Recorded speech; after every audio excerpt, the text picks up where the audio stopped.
the pharynx. This diagram, the base of the skull. With the base of the skull, it is the auditive tube, and this is the wall of the pharynx. This wall of the pharynx from inside to outside consists of the following things. The first layer, it is the mucosa. It is the mucous membrane. Mucosa, which the first layer, it is the mucous membrane. This mucous membrane of the pharynx, for example, nasopharynx continuous with the nasal cavity, oropharynx continuous with the oral cavity, and the laryngopharynx continuous with the esophagus. This mucous membrane, first layer. Due to the mucous membrane, it is the pharyngobasilar fascia. Pharyngobasilar fascia layer. This pharyngobasilar fascia, it is thin in the lower part of the pharynx, while thick in the upper part. And we see there is a gap between the base of the skull and the upper limit of the muscles, that is the superior constrictor. This gap is filled by this pharyngobasilar fascia. Means this fascia is thick in the upper part, while thin in the lower part of the pharynx. Now, then third layer, it is the muscular coat, muscle layer. The muscles in the pharynx are the striated muscles. They are present in the two patterns, two arrangements, outer and the inner. Outer, it is the circular muscles. The muscle is the striated, but the pattern is the circular. While the inner, it is the longitudinal muscles. The circular muscles, there are three circular muscles. It is the superior constrictor, middle constrictor, and the inferior constrictor. They are arranged in such a pattern that the inferior constrictor overlaps the middle constrictor, while the middle constrictor overlaps the superior constrictor. Now, the upper limit of the superior constrictor and the base of the skull, there is a gap, space. This space is known as the sinus of Morgagni. Sinus of Morgagni.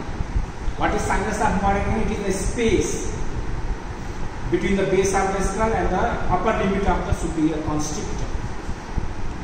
There are the various structures that passes through this space. We will discuss later on. It is the sinus of the Morgagni. So, these muscles, constrictors are arranged in such a manner that gives a flower pot appearance. Flower pot. Now, inner longitudinal muscles.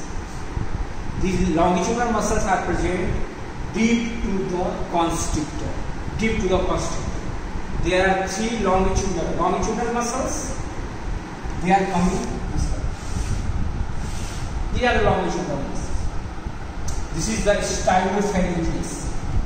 Stylopharyngeus, name indicates, comes from the styloid process. Then salpingopharyngeus. It comes from the auditive tube, salpingopharyngeus. And it is the palatopharyngeus, comes from the palatine aponeurosis. These structures are coming from the three different regions. One is coming from the styloid process, one is coming from the lower aspect of the auditory tube, and the one is coming from the palatine aponeurosis. But three are inserted on a common site.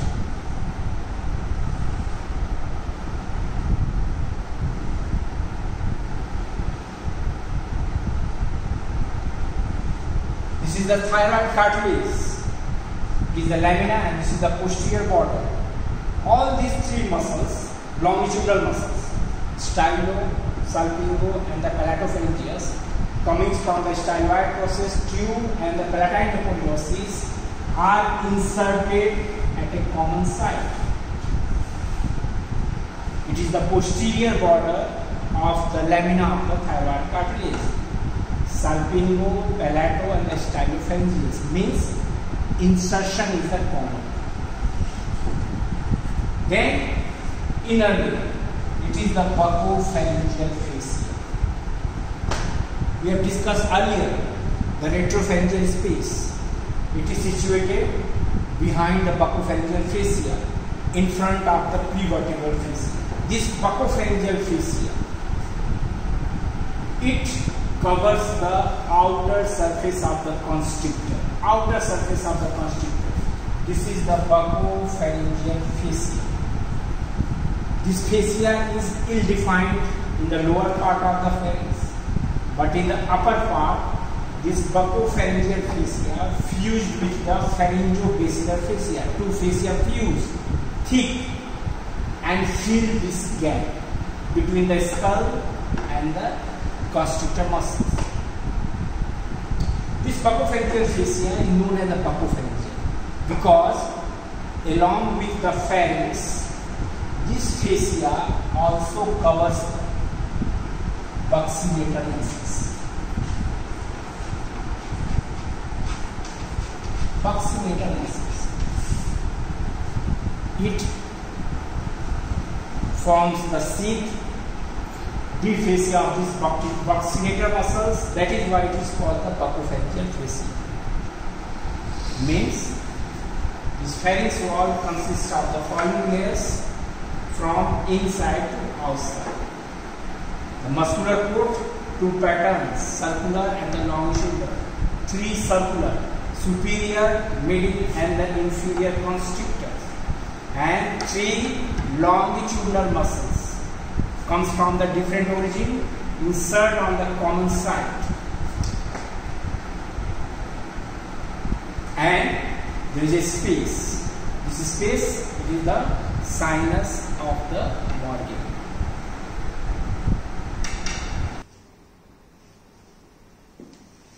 Constrictor muscles. Superior constrictor, middle constrictor and the inferior constrictor. This inferior constrictor has the two parts. The part that takes only from the thyroid cartilage, it is the thyropharyngeus.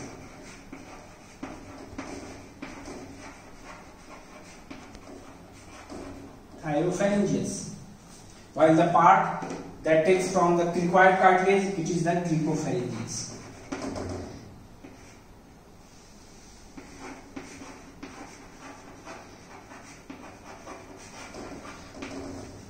These constrictors takes origin from the bones, ligaments, cartilage, and they are inserted on a median fibrous raphe. Median fibrous raphe. That median fibrous raphe extend from the base of the skull to the posterior margin of the esophagus.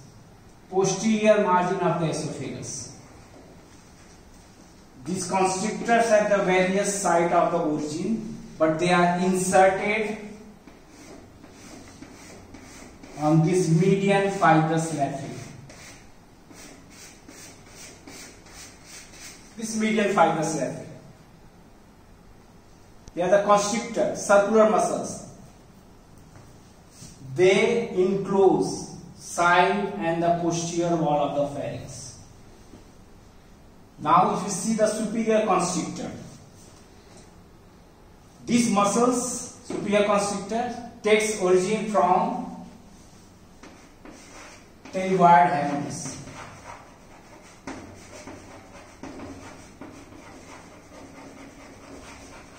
Pterygoid hamulus, remember the medial pterygoid plate.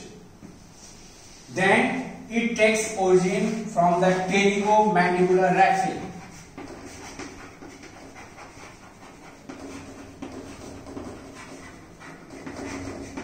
This is the pterygomandibular raphe. This is the pterygoid hamulus. Pterygomandibular raphe, it is a fibrous band extending from the pterygoid hamulus to the mylohyoid line, posterior end of the mandible. The pterygomandibular raphe gives origin of the two muscles. It is the superior constrictor posteriorly, and anteriorly it is the buccinator muscles. So, superior constrictor from the pterygoid hamulus, pterygomandibular raphe. It takes origin from the posterior part of mylohyoid line.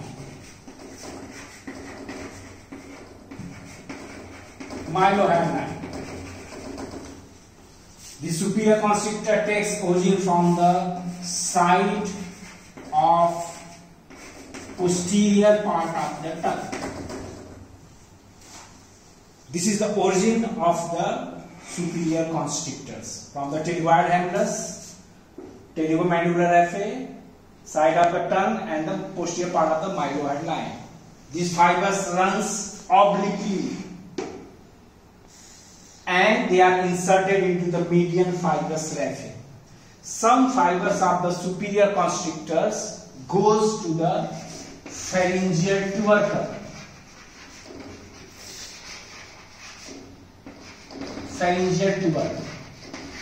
Inserted on the pharyngeal tubercle also. Now there is a gap between the base of the skull and the upper limit of the superior constrictor, and this gap, it is known as the sinus of Morgagni.